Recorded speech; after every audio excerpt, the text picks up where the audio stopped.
I'm a Rivian R1T owner and I've driven over 7,500 miles so far in about 3 months of ownership. This video is about my Real Road Trip range, and I'm going to share a couple different stories. First of all, the road trips I've taken have been 5 major outings covering over 3,000 miles. I'm going to focus on 2 trips in particular, one where I got far more range than I would have expected, and another one where I got far less range than I expected and almost didn't get home. I'm going to then summarize the data and analysis of what I found so far across my road trips. It's important for me to define what I mean by road trip. A road trip is not the off-road mileage that I've done. That is a separate video that shows what that range is. It's not the daily driving around town to and from the grocery store, which is usually a 35 to 45 mile an hour average speed. No, what we're going to talk about is a vacation, a road trip, a high-speed adventure. And I'm going to look at a lot of data because I'm a data geek. So some background on me, I love to harness data and algorithms to make better decisions. That's what my profession has been. It's been what my passion has been. And along that journey, I have published a lot of things in academic journals, been cited over 1,000 times by other academics, written best-selling books that are taught at Wharton and Harvard and so forth.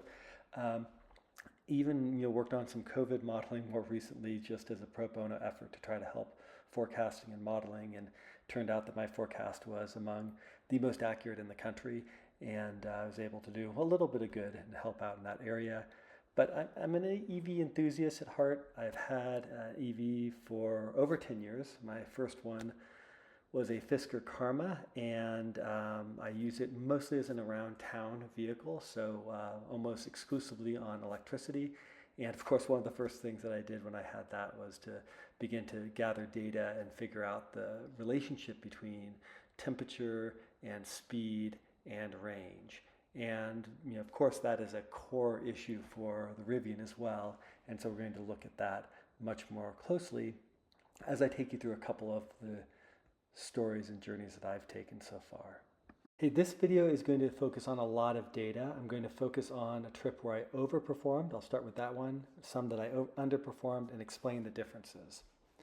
My performance is based upon this table from Rivian that suggests that with my all-terrain 20-inch tires, I should see about 275 miles of range based upon their ratings. Now, according to the Rivian Trip computer in my R1T, it gives me 293 miles of range if I'm in conserve mode. We will take a look to see if that is a realistic expectation and under what conditions. I'm also going to take a look at Victoria Wilson's trip from Chicago to Nashville, which she posted on YouTube, and look at her data. She has a slightly different configuration, and we will see how that data fits in with my model and projection versus what the Rivian Trip computer shows. And hopefully that will help you have a great road trip with your Rivian R1T. So let's get started with my first trip here. This was after I had some experience and had already built a model. It was a 600-mile trip roughly, and a better route planner told me I maybe could get there if I drove 55 miles an hour during this one stretch and was very careful. And the Rivian computer flat out told me you can't get there from here. Which begs the question, why did I go?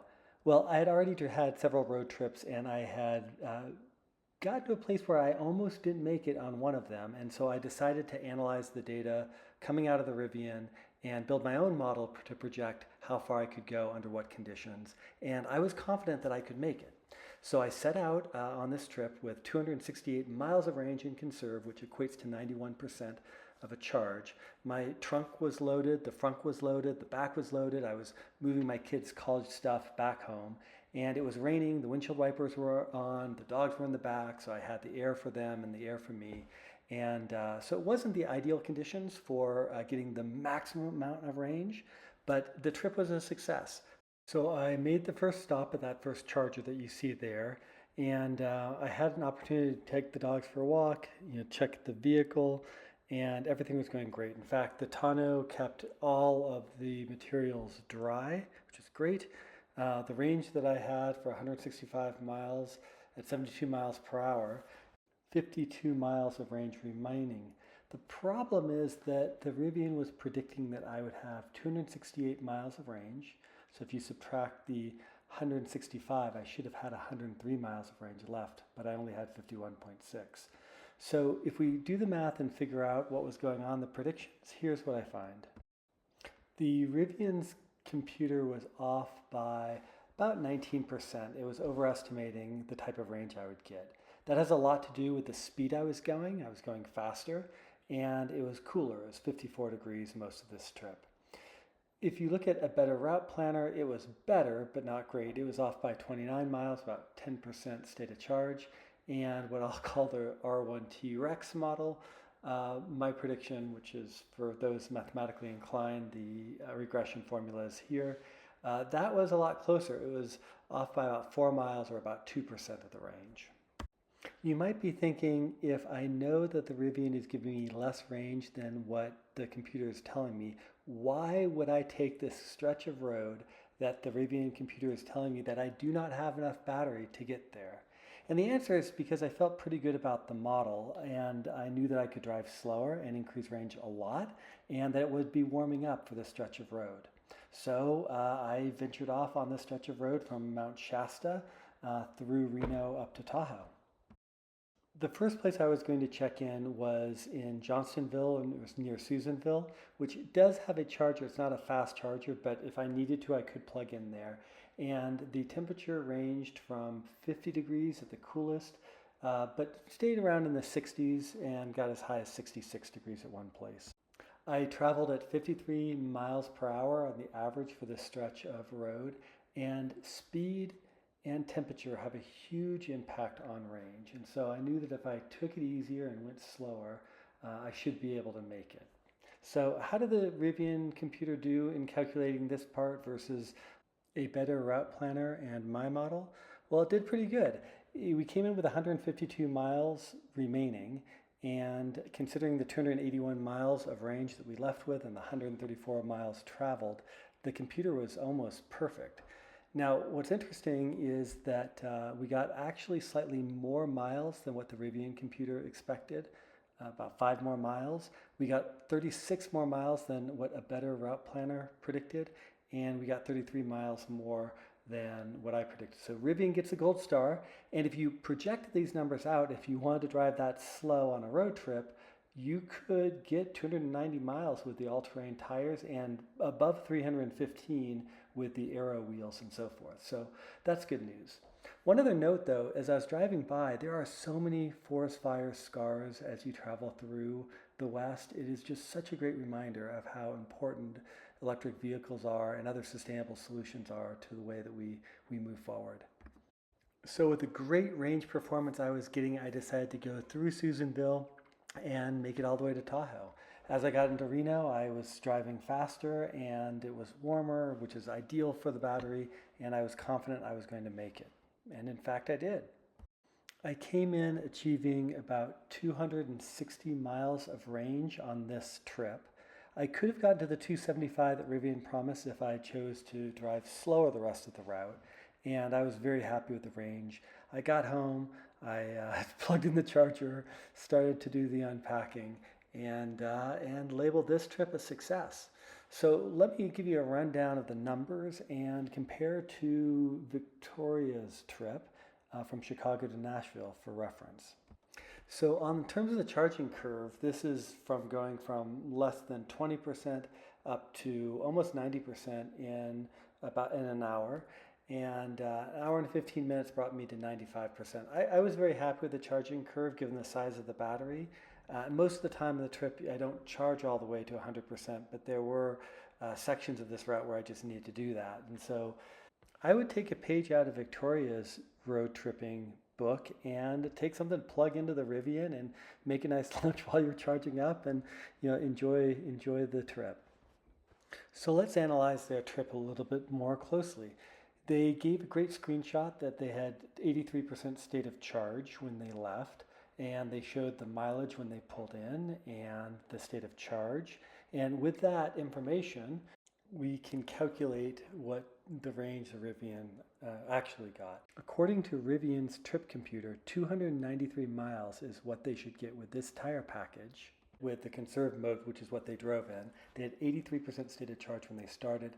That means that the Trip computer would have shown 243 miles of range. They drove 179.9 miles, we'll round that to 180, and that means that they should have had 22% state of charge and 63 miles when they pulled in. But we know from the screenshot that they actually had less. They had 42 miles of range. If we take the 14% state of charge to be accurate, then the Rivian computer is off. It thought we should have 63 miles of range, and clearly we had less, about 11% less. Now, this is not a surprise for anyone that's been tracking how electric vehicles work, which is that temperature plays a very large role. This is from Geotab, where they've looked at, I think, over 1 million vehicles, and the range that you'll get varies. It hits the peak at 70 degrees Fahrenheit, or a little over 20 degrees Celsius. In terms of the most important information, we look at this chart, it's actually the temperature one over the top right, because we would expect a lot less range because it's over 90 degrees, and that's when you see the range decay. The other one is the miles per hour. That has a huge impact. In fact, we can't change the temperature of where we drive. Maybe we could choose to drive at different times of day, perhaps, if we were planning a long trip, but we can control the speed we choose to go. So I want to share my story of where the range came up short for me, because I think it'll help other Rivian owners, and particular maybe Rivian, to think about other things they can do to improve the experience a little bit. Can we start by acknowledging that that symbol right there is scary? When you don't have much range left, it's something to worry about. So how did this happen? Well, it started with this wonderful trip out to the Lava Beds National Monument, and there are no fast chargers out in that area. So my solution was to stay at a hotel, Hotel Niles, which has a couple chargers. In fact, the Tesla ones were the only ones working, but I had a Tesla tap, and that worked great. And in the middle of the night, the person in the hotel next to me is hacking, coughing, and whatever. And I absolutely love the Rivian app, because I could look at my phone and I saw that I was only about 10 minutes away from getting to that 85% charge that I had set the car to charge to. So I decided to pack my bags and head on out, and it was 2 in the morning or thereabouts, and it was cold, about 30 degrees. Nobody's on the road. This is really empty part of the country here, and I was cruising fast in conserve. Occasionally I would see a big rig and drop it into sport, and wow, does the Rivian move when you want to make a pass. Love the vehicle, it's awesome.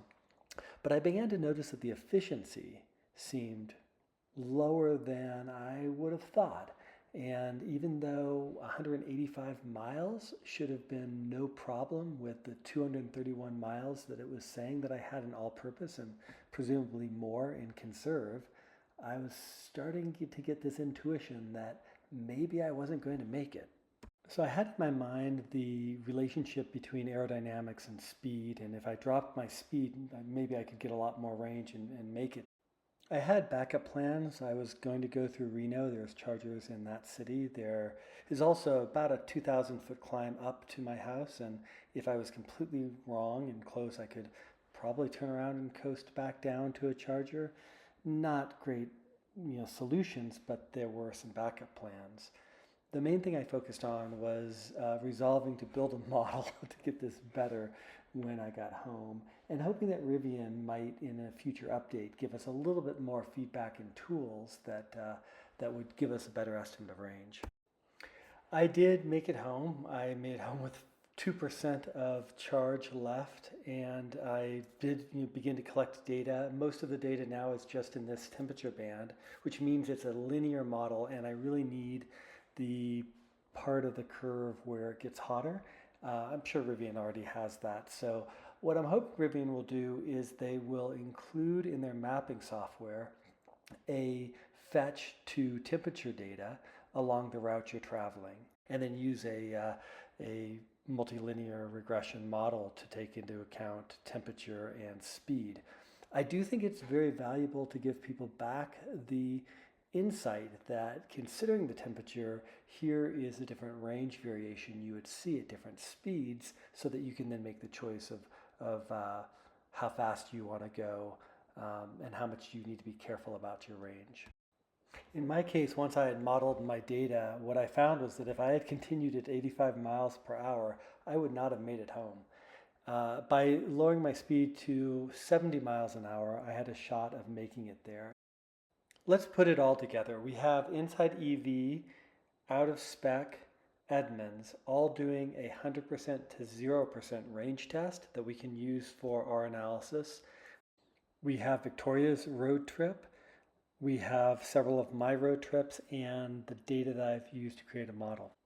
We do have to make some adjustments. People like Inside EV and Out of Spec do a great job documenting their trips. Edmunds, not so much. They mentioned that it was raining the day before, which is unusual. I saw that posted in November. I had to look up what's the one day it rained and what was the temperature around that so I could figure out the temperature. And they did not post the average miles, but there were several screenshots that showed around 45 miles per hour. So I used that number. So when we put it all together, there is obviously a very important difference between the type of tires that you have. And so you can see that's the first variable here because there's a 40-mile penalty if you've got the all-terrain tires that I have. And of course, temperature and speed matter a lot as well. So those are the next couple of rows that you'll see. And then what you can see is that the range that each of these got and how that compared to the EPA range. In general, you can see that when the temperature is perfect, as in the case of Edmunds, and the speed is slow, also as in my case for one of my trips, then you do get as well or even better than the EPA estimated range. But in the other situations, I think if you're planning a road trip, you really should take this into consideration. And again, you need to look at your own data and figure this out or share, and we'll put it together because we don't really know what happens when it gets really hot and how the Rivian performs, or when it gets really cold, much colder than what I observed. And those are important variables to look at. Initially, when I built my model, my thought was that I would have it predict the kilowatt efficiency. And with 275 miles of range, I would expect to get 2.2 on my computer or on the dashboard cam behind the steering wheel. And if I was doing better than that, I knew that I had plenty of range. If I was doing a lot worse than that, I could simply divide whatever that number was by 2.2 and figure out, was I getting 86% as much efficiency? And if so, then I could reduce my miles and know that I might only get, say, 238 miles of range. But it turns out in several tests that I did to validate the range and the efficiency, I wasn't getting the same number. And in fact, when I did a 15-minute set on the Trip computer and compared that to the 15-minute efficiency behind the steering wheel, I was not getting the same number.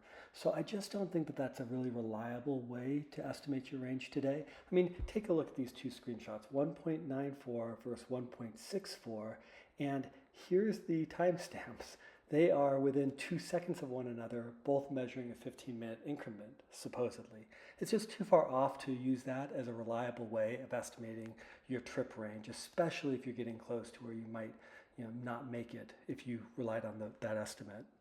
So my suggestion is to use this as a rough guideline. My model is built around the kilowatts. I will update it so it predicts miles, but basically it appears that it's 45 to 55 mile per hour is the optimal speed at which the Rivian was tuned towards, so it should be great for around town trips. So far with my data, speed is twice as influential as temperature. I have seen some other literature that suggests that temperature is far more important and EVs get a bigger hit when it gets really, really cold. And certainly I got less range with temperature, but speed was the bigger factor, at least for me. If you are planning a trip, I would plan on less range just to be safer. 285 with standard wheels is possible, 250 with the 20-inch all-terrain tires, and you may even get less than that if you are driving really fast or it gets really cold, or if you're going up mountains, elevation plays a role as well. I think this is a great road trip, and I hope that you'll join me in crowdsourcing some of your road trips. Do it like the pros at Out of Spec and Inside EV and take a snapshot and make sure you get the temperature along with your stated charge before, after, and miles, and then post it to the Rivian subreddit and let's share information and see what we can learn together. My hope is that Rivian will update their computer to fetch temperature data and give us a much more accurate view of what our range will be, and maybe a slider so that we can see if we change our speed, how much more range we can get. I also think that they probably should take into account elevation change. I'm hoping in some of my trips over the Sierra Nevada, I will get some better understanding of that range and elevation trade-off independent of the temperature change, which you always get when you go up higher elevations. Finally, I think that there's a lot of experiments that we can do and share on Reddit, particularly with the tonneau open or closed, or heating systems on or off and so forth. So hopefully this is a start of some really interesting information sharing that we can do as a Rivian community. If you're interested in off-road range, I did do a separate video based upon about a dozen trips off-road. Once again, here is the data, and I look forward to your comments.